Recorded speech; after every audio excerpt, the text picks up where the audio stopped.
오늘은 시몬에 이어서 예수님 탄생의 두 번째 증거자인 여선지자 안나에 대해서 같이 말씀 나누려고 합니다. 성경에서 누군가를 말할 때 성경 인물 아니면 어떤 지파 이름을 표기한다면 뭔가 의미가 있기 때문에 나오는 거 아니겠습니까? 그래서 안나 집안, 오늘 말씀에서 나오는 그 안나 집안 전체를 한번 좀 보려고 합니다. 지금 안나가 어느 지파입니까? 아셀 지파입니다. 아셀이라는 이름의 뜻을 보니까 행복한, 축복받은 이라는 뜻을 가지고 있습니다. 야곱이 실바를 통해서 8번째 아들을 얻었죠. 그게 아셀이었습니다. 저는 이 아셀의 이름의 뜻을 보면서 행복한, 축복받은 이 이름을 가만히 묵상해 보면서 이런 생각을 했어요. 세상에서 가장 행복하고 축복받은 사람이 누굴까? 이 땅에서 가장 행복하고 축복받은 사람은 누구일까? 돈이 많고 권력이 많은 사람이 행복하고 축복받은 사람일까요? 아니면 외모가 뛰어나고 세상적으로 많은 업적을 남긴 사람이 행복하고 축복받은 사람일까요? 시편 1편 1절에서 6절 한번 말씀 볼까요? 제가 메시지 성경으로 읽어드릴게요. 너무 시처럼 표현했는데 너무 멋있습니다. 그대 하나님께서 좋아하실 수밖에 죄악 소굴에 들락거리길 하나 망할 길에 얼씬거리길 하나 배웠다고 입만 살았길 하나 오직 하나님 말씀에 사로잡혀 밤낮 성경 말씀 곱씹는 그대 에덴에 다시 심긴 나무 달마다 신선한 과실 맺고 잎사귀 하나 지는 일 없이 늘 꽃 만발한 나무라네. 악인들의 처지는 얼마나 다른가. 바람에 날리는 먼지 같은 그들 입이 10개라도 할 말 없는 죄인들이라 떳떳한 이들 사이에 끼지 못하네. 그들의 길은 하나님께서 지도해 주시나 악인들의 종착지는 구렁텅일 뿐. 아멘이죠.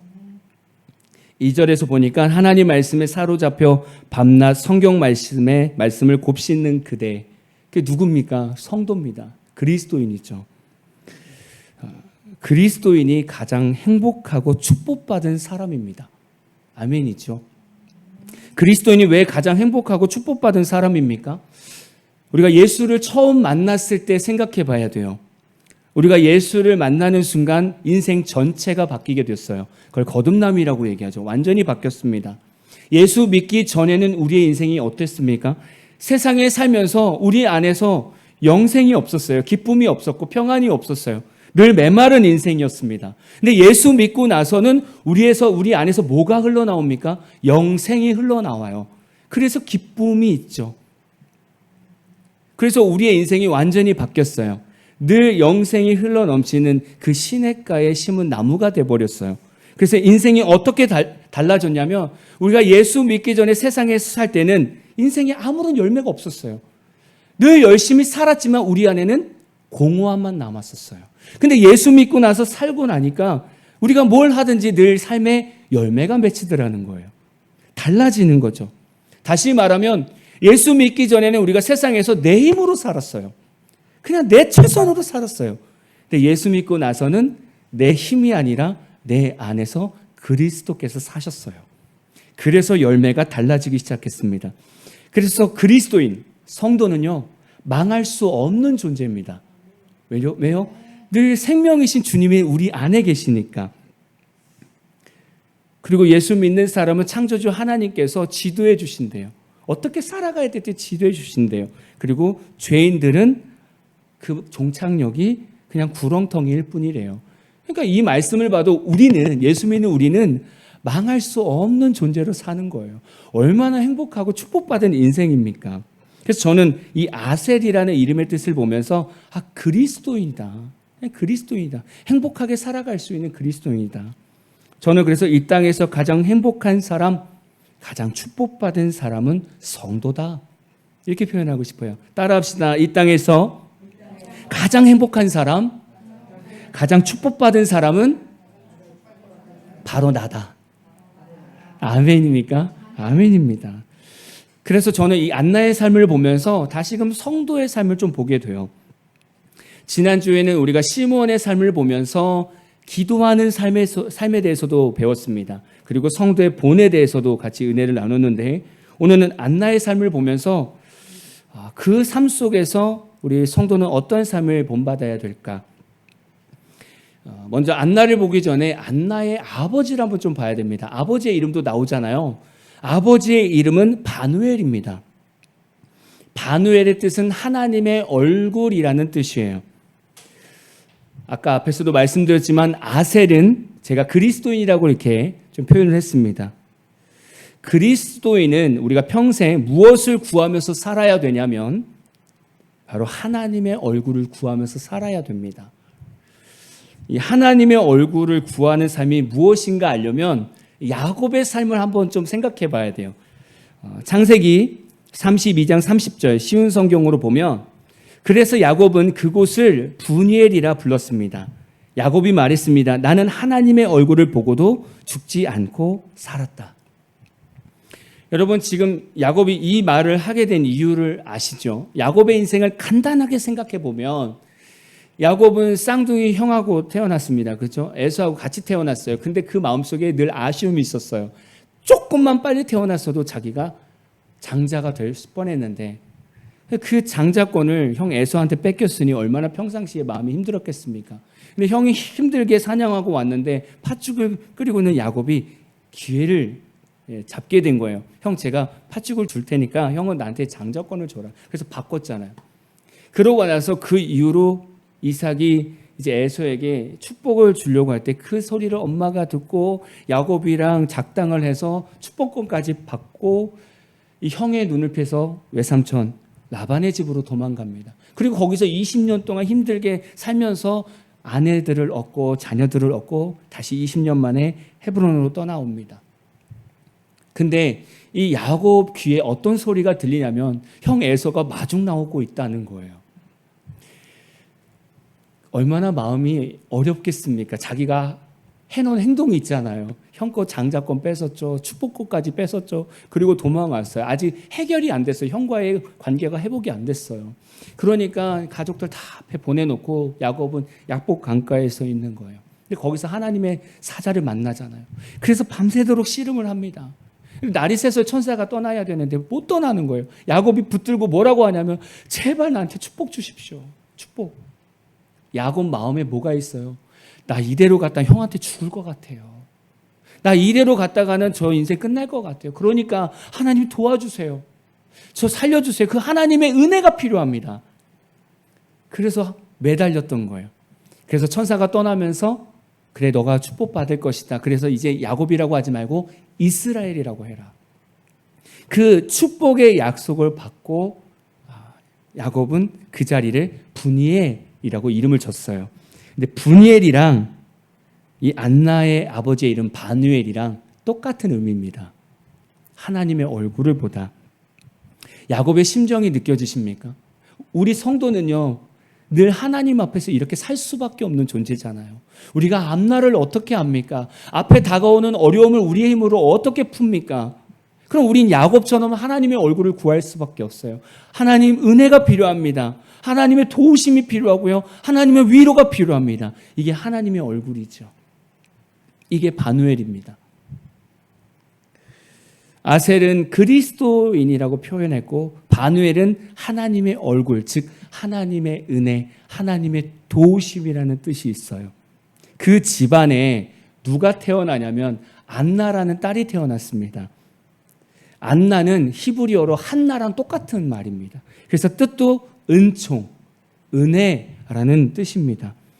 야, 이 집안 이름만 봐도 대단하지 않습니까? 아셀은 행복한, 축복한, 축복받은 그 집안의 가장, 바누엘은 하나님의 얼굴, 늘 하나님의 도우심을 구하는 가장, 그 집안에 딸이 태어났는데 안나, 은혜라는 거예요. 은총이라는 거예요. 아니 믿음의 가정으로 봤을 때는 엘리트 가정 아닙니까? 뭐 최고의 가정이죠. 이 집안은 뭘 해도 될 만한 집안인 것 같아요. 행복한 지파에 하나님의 도우심을 바라는 가장에 늘 하나님 은혜 가운데 살아가는 딸. 대단한 집안 같죠. 근데 이 안나에게 임한 하나님의 은혜를 생각하면 너무나 야속합니다.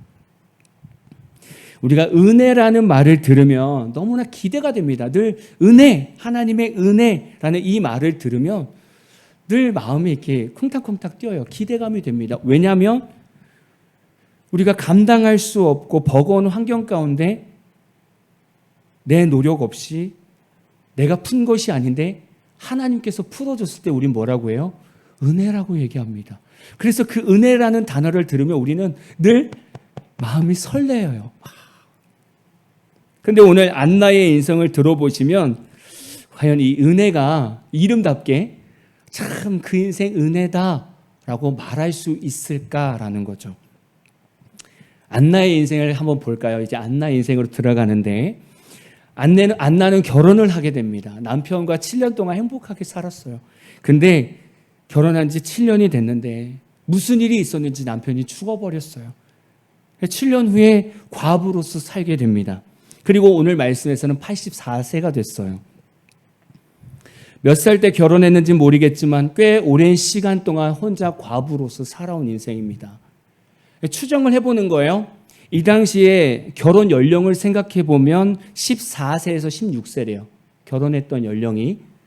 그러니까 7년을 살았으니까 대략 21세에서 23세까지 결혼 생활을 한 거예요. 그러면 84세니까 63년에서 65년 동안 혼자 지낸 거예요.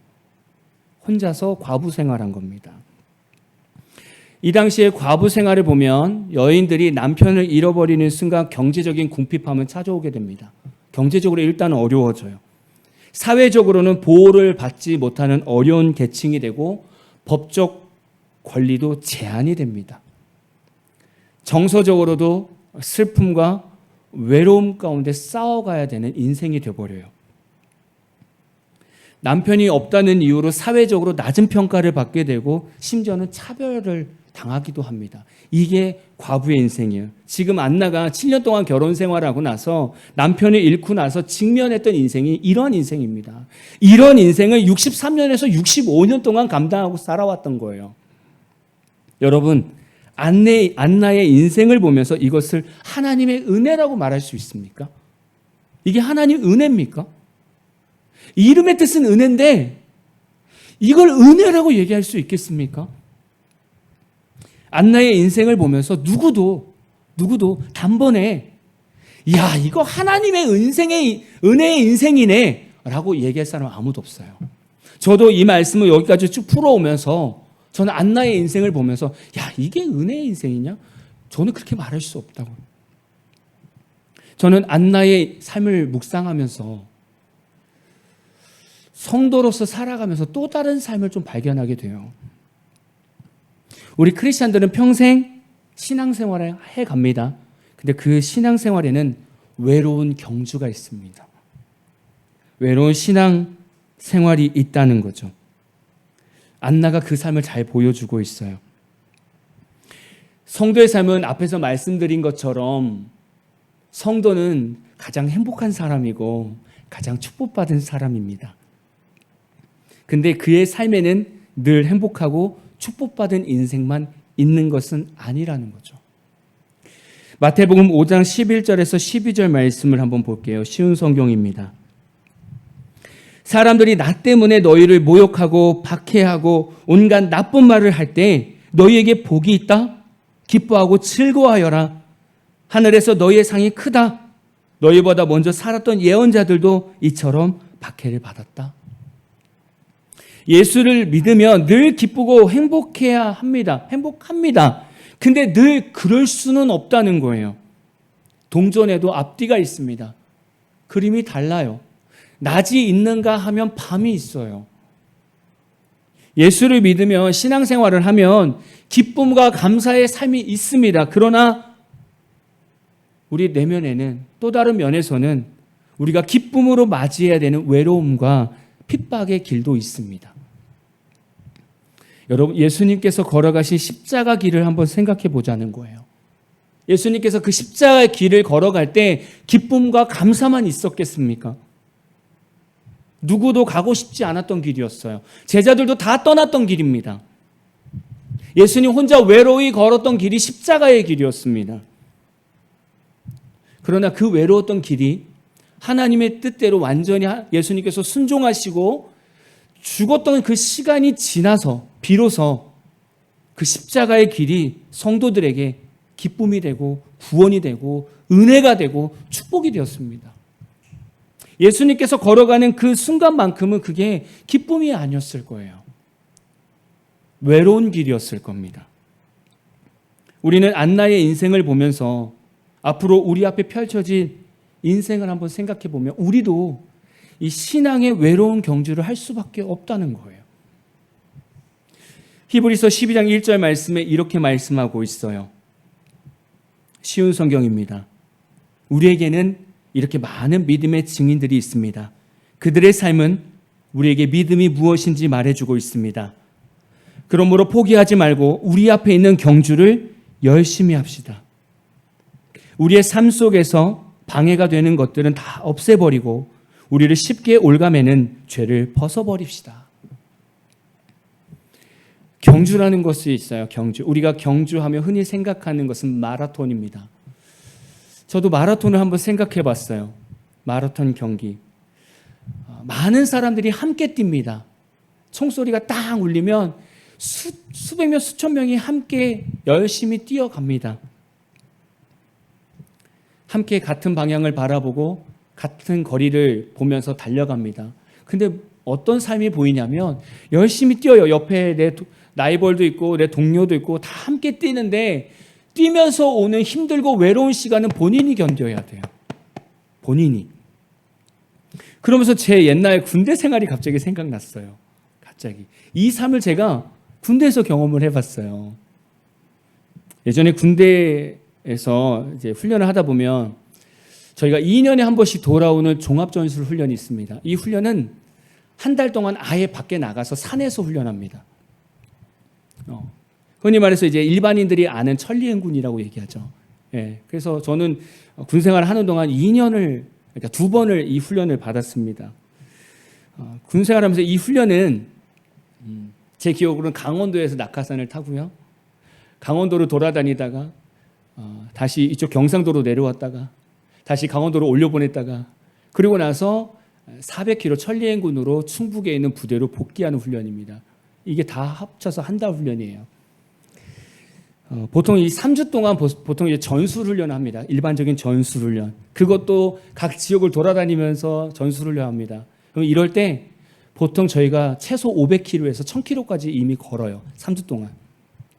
그러고 나서 마지막에 한 주 남겨놓고 부대 복귀를 하는데 그게 400km예요. 이 행군을 하면 때로는 낮에 걷기도 하고 때로는 밤에 걷기도 합니다. 제가 이제 밤에 걸을 때 기억이 났어요. 밤에 걸으면 재미있는 일도 있고 위험한 일도 있습니다.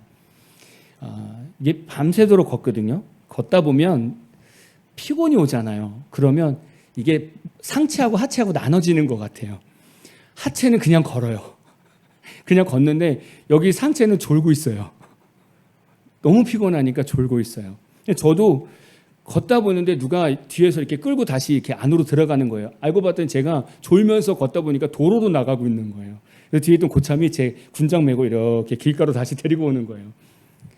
이 천리행군은 모두가 다 그렇습니다. 저는 감사하게도 왼쪽 도로로 빠졌으니까 그렇지 오른쪽은 논두렁이거든요. 그러니까 논두렁에 굴러서 넘어지는 사람들도 있고요.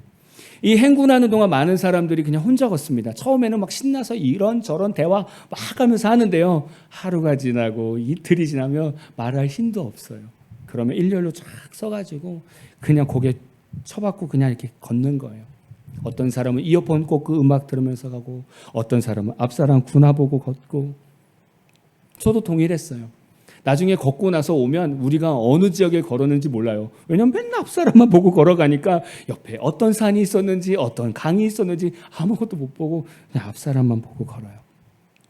근데 그때도 제가 걷는데 앞에도 뭐 선배가 있고 뒤에도 뭐 후배가 있고 같이 걷는데 그렇게 외로운 거예요.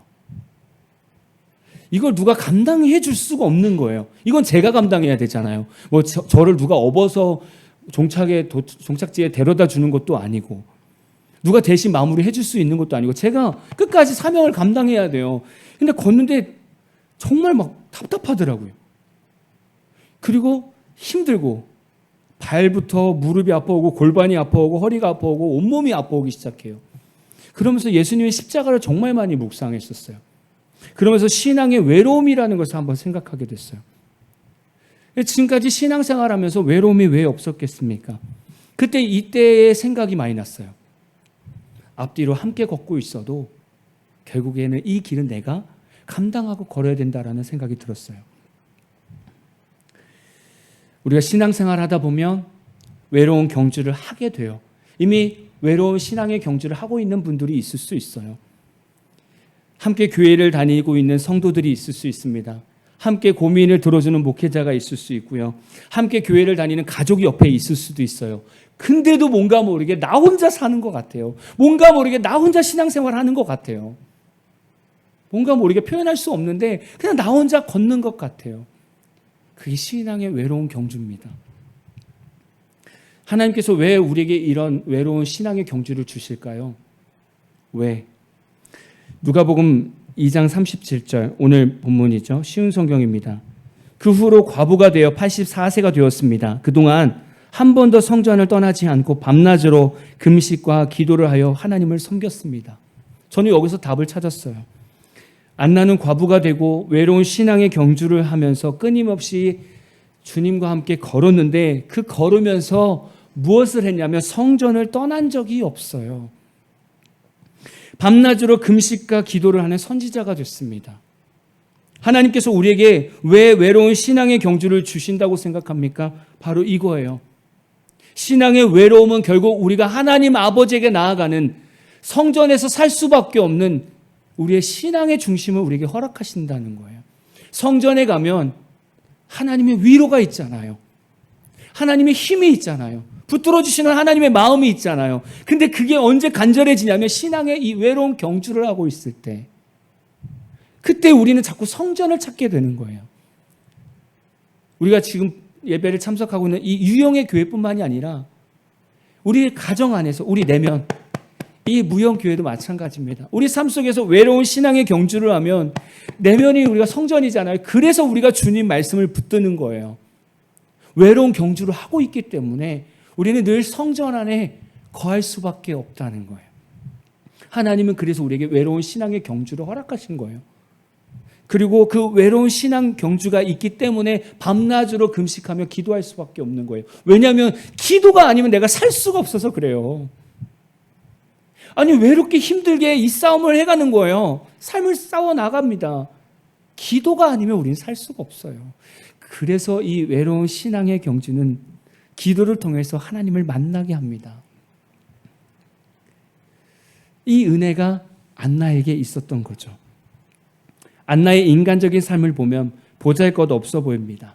근데 그의 인생은 지금 성경에서 우리에게 놀라운 감동을 줍니다. 왜요? 하나님의 성전에서 외로운 신앙의 경주를 감당하고 결국 그렇게 하나님 안에서 늘 깨어서 오실 메시아 예수를 기다렸고 그리고 그를 만났고 그리고 그에 대해서 말씀을 전하게 됩니다. 그게 안나의 인생이었어요. 안나는 그 어떤 여자보다 행복하고 축복받은 여인입니다. 예수님을 만났을 때. 사람들은 외로움, 결핍 등을 힘들어합니다.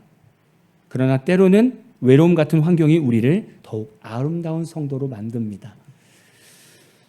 아데니움이라는 꽃이 있습니다. 사진이 이제 뜰 건데요. 이게 아데니움이라는 꽃입니다. 사막의 장미라는 별명을 가지고 있습니다. 아프리카와 아라비아 반도 원산의 다육식물입니다. 이 꽃은 좀 특이한 독특한 줄기를 가지고 있습니다.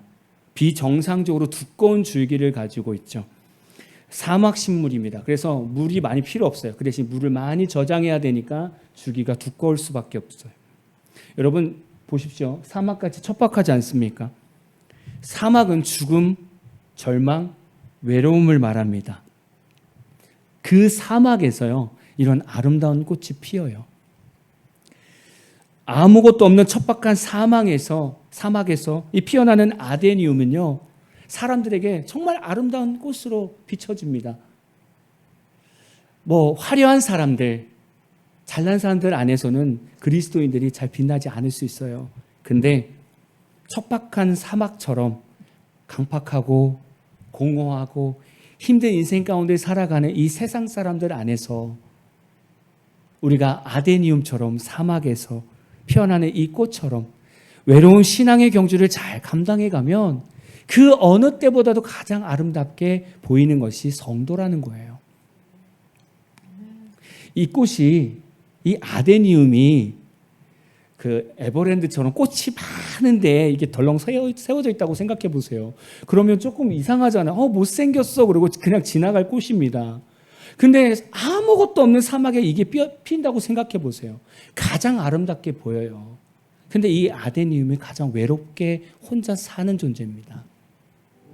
우리 성도가 이런 인생이 될 수 있어요. 때로는 하나님께서 우리에게 외로운 신앙의 경주를 허락하셔서 신앙생활 하는 동안은 참 외롭고 힘들지만 결국 우리는 이 척박한 사막과 같은 이 세대에서 이 아데니움처럼 이쁜 꽃으로 세우기를 원하십니다. 저는 여러분의 인생이 이런 인생이 됐으면 좋겠어요. 혹시 지금 신앙의 외로운 경주를 가고 있다고 생각하십니까? 그럼 여러분은 하나님의 얼굴을 가장 가까이서 보고 있는 성도입니다. 그리고 곧 아데니움처럼 가장 아름다운 꽃을 피울 수 있는 성도입니다. 여러분 한 주간 동안 신앙생활 하시면서 외롭고 힘들다 그러면 안나를 생각하시면서 성전을 가까이 하시고 기도의 자리로 나오십시오. 그러면 가장 아름다운 신앙의 꽃을 피울 수 있는 믿음의 성도가 될 줄로 믿습니다.